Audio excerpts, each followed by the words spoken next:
Good morning students. Last video में हम बात कर रहे थे बेटा about the extractions of metal, extractions of metal from their ores. Okay, और हमने एक्सट्रैक्शंस ऑफ मेटल में जो फर्स्ट स्टेप किया था that is concentration of ores, और सेकंड स्टेप हमने क्या किया था बेटा कि एक्सट्रैक्शंस हम मेटल की करते हैं on the basis of their reactivity, on the basis of reactivity. So on the basis of reactivity, reactivity के बेस पे हमने 3 टाइप्स की मेटल की थी। कौन कौन सी? The one is highly reactive, the second is moderately reactive, and the third is less reactive. Remember beta, on the basis of reactivity we have 3 types of metal: highly reactive, moderately reactive and less reactive. और इन तीनों ही types की metal को extract करने के लिए हमने अलग अलग मेथड किए थे। तो आज हम तीनों मेथड जो हमने किए थे इन मेटल्स को एक्सट्रैक्ट करने के लिए उन्हें भी एग्जाम्पल स्टडी करते हैं। तो सबसे पहले हम बात करते हैं हाईली रिएक्टिव मेटल की। हाईली रिएक्टिव मेटल का जैसे हमने एग्जाम्पल ले लिया सोडियम और पोटेशियम। 2 एग्जाम्पल दिए बेटा कि सबसे ज़्यादा रिएक्टिविटी इन्हीं दोनों की होती है। सबसे ज़्यादा होती है पोटेशियम की और उसके बाद किसकी होती है? सोडियम की। तो देखिए जैसे सोडियम है, सोडियम हमें मिलता है NaCl, इसका हमने क्या ले लिया? एक कंपाउंड। ठीक है, कि सपोज हमें NaCl से क्या एक्सट्रैक्ट करवाना है? Na। तो हम इसका क्या करेंगे भी? इलेक्ट्रोलाइसिस। इलेक्ट्रोलाइसिस करते हैं हम NaCl का। NaCl का जब आप इलेक्ट्रोलाइसिस करोगे तो क्या बन जाएगा? Na positive plus Cl negative. पता है आपको कि जब हम NaCl का इलेक्ट्रोलाइसिस करवाते हैं तो वहाँ पे क्या बन जाएगा? Na पॉजिटिव और Cl नेगेटिव। Na पॉजिटिव को हम क्या बोलते हैं? ये कैटायन है और ये क्या है? एनायन। ठीक है, अब कैटायन, कैटायन कहाँ जाएगा? कैथोड पे जाएगा। पता है आपको ये चीज़? तो देखिए एट कैथोड, कैथोड पे क्या रिएक्शन होगी हमारे पास? Na पॉजिटिव, Na पॉजिटिव चला गया कैथोड पे, लेकिन हमें Na पॉजिटिव नहीं चाहिए बेटा, हमें क्या चाहिए? हमें चाहिए सिर्फ Na। तो हम क्या करेंगे? इसके साथ एक इलेक्ट्रॉन को ऐड कर देंगे, और एक इलेक्ट्रॉन ऐड करने से ये क्या बन जाएगा? Na। मतलब कैथोड पे हमें क्या ऑब्टेन हो गया? सोडियम। अब यहाँ पे देखो Cl कहाँ जाएगा? एनोड पे, क्योंकि ये एक एनायन है। एनोड पे Cl नेगेटिव, मतलब इसके पास एक इलेक्ट्रॉन ज़्यादा है। तो ये क्या करेगा? इस इलेक्ट्रॉन को लूज़ कर देगा, माइनस कर देगा यहाँ से इलेक्ट्रॉन, और ये क्या बन जाएगा? Cl। लेकिन आपको ये भी पता है कि जो Cl है वो हमेशा किसकी फॉर्म में होती है भाई? Cl2 की फॉर्म में। तो यहाँ से एनोड से Cl2 जो है वो रिमूव कर जाएगी, और कैथोड पे क्या मिल जाएगा हमें? Sodium. This is the process of electrolysis. Electrolysis means breakdown of a substance in the presence of electricity. एक बार फिर देखिए, इलेक्ट्रोलाइसिस क्या बताया हमने कि जो हाईली रिएक्टिव मेटल्स हैं उसको हम कैसे एक्सट्रैक्ट करते हैं? By the process of electrolysis. Now what is electrolysis? Breakdown of a substance by passing electric current. तो यहाँ पे हमारे पास NaCl था, इसमें से हमने करंट पास करवाया and it become Na positive and Cl negative. Na positive कहाँ मिला आपको? कैथोड पे, क्योंकि Na पॉजिटिव एक कैटायन है, और कैटायन कहाँ जाएगा? कैथोड पे जाएगा। अब हमें Na पॉजिटिव नहीं चाहिए, हमें सिर्फ Na चाहिए। तो हमने क्या किया? इसको एक इलेक्ट्रॉन प्रोवाइड करवाया, और ये क्या बन गया? Na पॉजिटिव से Na।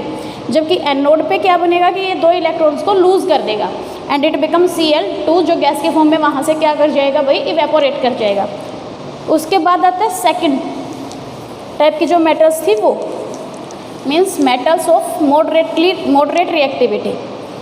उसका एग्जांपल ले लेते हैं, जैसे हम जिंक। ओके, तो मैंने आपको ये बताया था कि जो मिडल रिएक्टिविटी की मेटल्स होती हैं वो आपको 2 फॉर्म में मिलेंगी। कौन कौन सी फॉर्म में? Either in the form of carbonate और in the form of sulphide. याद है भाई कि जो मेटल है मिडल रिएक्टिविटी की वो आपको किस फॉर्म में मिलेगी? या तो कार्बोनेट की फॉर्म में मिलेगी या फिर सल्फाइड की फॉर्म में। तो अगर जिंक हमें कार्बोनेट की फॉर्म में मिलता है then it's formula is ZnCO3, zinc carbonate. अगर ये सल्फाइड की फॉर्म में मिलेगा तो क्या बन जाएगा, ZnS।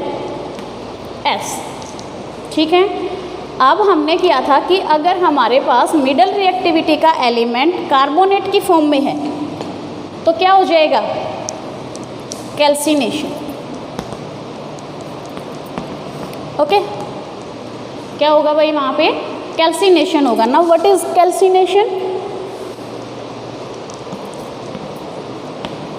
मैंने ये बताया था आपको कि जब कैल्सिनेशन है या रोस्टिंग है, दोनों ही प्रोसेस में हमें मेटल जो सब्सटेंस है वो क्या मिलेगा, मेटल ऑक्साइड। बताया था भाई कि बेशक आप कैल्सिनेशन करवा रहे हैं या फिर क्या करवा रहे हैं, रोस्टिंग, ZnS, तो भी इसमें भी प्रोडक्ट क्या बनेगा हमारा, मेटल ऑक्साइड। लेकिन दोनों में एक डिफरेंस रहेगा कि कैल्सिनेशन क्या होता है कि conversion of metal carbonate into metal oxide, conversion of metal carbonate into metal oxide in absence of oxygen। ठीक है, कि यहाँ पे हम ऑक्सीजन प्रोवाइड नहीं करवा रहे हैं, कहीं भी दिख रहा है कहीं पे यहाँ पे ऑक्सीजन हमने ऐड की है, नहीं की। या फिर हम ये कह सकते हैं कि जो oxidation of metal ore, metal का जो ओर है वो किस में चेंज हो गया, मेटल ऑक्साइड के अंदर। तो कन्वर्जन ऑफ मेटल और into metal oxide in absence of oxygen, तो क्या बन जाएगा वो, कैल्सिनेशन। अब देखिए यहाँ से बन गया हमारे पास ZnO, अब ये बच क्या गया, plus CO2। Absence of oxygen में जब मेटल और मेटल के ऑक्साइड में चेंज हो जाता है, then this process is called calcination. और अगर ऑक्सीजन की प्रेजेंस में वो चेंज होगा, अब यहाँ देखिए यहाँ पे तो हमारे पास कहीं ऑक्सीजन है ही नहीं, इसलिए हमें यहाँ पे ऑक्सीजन ऐड करवानी पड़ेगी। तो क्या बन गया, ZnO plus SO2, that is roasting. दोनों प्रोसेस सेम रहेंगे, सिर्फ फ़र्क क्या होगा कि कैल्सिनेशन के अंदर ऑक्सीजन की एब्सेंस होगी और रोस्टिंग के अंदर क्या होगी, ऑक्सीजन प्रेजेंट रहेगा। कन्वर्जन ऑफ मेटल और into metal oxide in presence of oxygen is called roasting and in absence of oxygen is called calcination। Next step फिर हमने किया था रिडक्शन, वो दोनों में सेम रहेगा। रिडक्शन क्या बताया था मैंने आपको कि removal of oxygen from metal oxide. ZnO है आपके पास, ठीक है, इसकी रिएक्शन आप रिडक्शन करवाना है आपको। मैंने बताया था कि रिडक्शन होगा सिर्फ किसकी प्रेजेंस में, either in the presence of carbon और in the presence of aluminium. तो अगर हम यहाँ पे एल्यूमिनियम रख देते हैं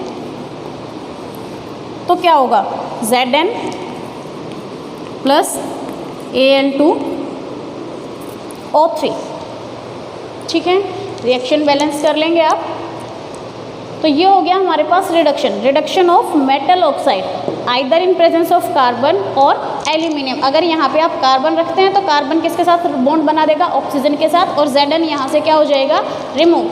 सेम रिएक्शन कहाँ होगी, यहाँ पे रोस्टिंग के अंदर ZnO, इसकी रिएक्शन हम या तो कार्बन के साथ करवा देंगे या फिर किसके साथ करवा देंगे, एल्यूमिनियम के साथ। और जो मेटल ऑक्साइड है वो किसके अंदर चेंज हो जाएगा बेटा, मेटल के अंदर। ठीक है, ये प्रोसेस था हमारा मिडल रिएक्टिविटी के मेटल के लिए। मिडल रिएक्टिविटी में क्या है कि जो मेटल है either it is present in the form of carbonate और in the form of sulphide. और कार्बोनेट के फॉर्म में है तो हमने उसका कैल्सिनेशन करवा दिया। कैल्सिनेशन मीन्स कैल्सिनेशन होगा इन एब्सेंस ऑफ ऑक्सीजन और रोस्टिंग होगा इन द प्रेजेंस ऑफ ऑक्सीजन। दोनों में ही क्या होगा कि मेटल है, it will be change into metal oxide. Metal oxide का हमने क्या करवा दिया भाई, रिडक्शन से क्या हुआ, मेटल ऑक्साइड का जो ऑक्सीजन था it will remove and it change into metal. लेकिन हमने किया था कि ये मेटल भी अभी हमारे पास प्योर नहीं है, इसको भी हम प्योर करेंगे by the process of refining. वो रिफाइनिंग हम नेक्स्ट वीडियो में करेंगे। अब हमारे पास एक और रहते हैं कि जो लेस रिएक्टिव मेटल्स होती हैं उसको हम उसके ओर से कैसे एक्सट्रैक्ट करते हैं, कि जो लेस रिएक्टिव मेटल है वो भी हमें मोस्टली किस फॉर्म में मिलेंगे भाई, सल्फाइड की फॉर्म में। जैसे हमने एग्जांपल ले लिया कॉपर सल्फाइड,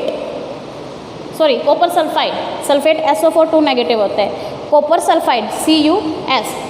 तो रोस्टिंग सेम प्रोसेस रहेगा, CuS प्लस O2। यहाँ पे बस आपको एक छोटा सा चेंज करना है। वहाँ पे जब हमने रोस्टिंग की थी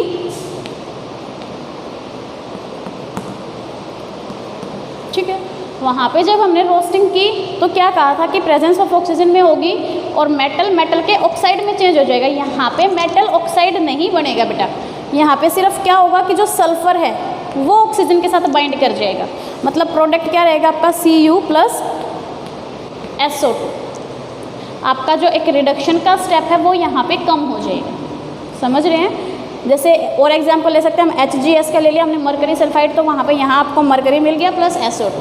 तो इस टाइप से आपके पास 3 मेथड किए हमने, एक हाईली रिएक्टिव मेटल के लिए जो इलेक्ट्रोलाइसिस का था, उसके बाद मिडल रिएक्टिविटी के लिए जिसके अंदर हमने क्या किया कि कैल्सिनेशन और रोस्टिंग। कैल्सिनेशन था कार्बोनेटेड ओर के लिए और रोस्टिंग था सल्फाइड ओर के लिए।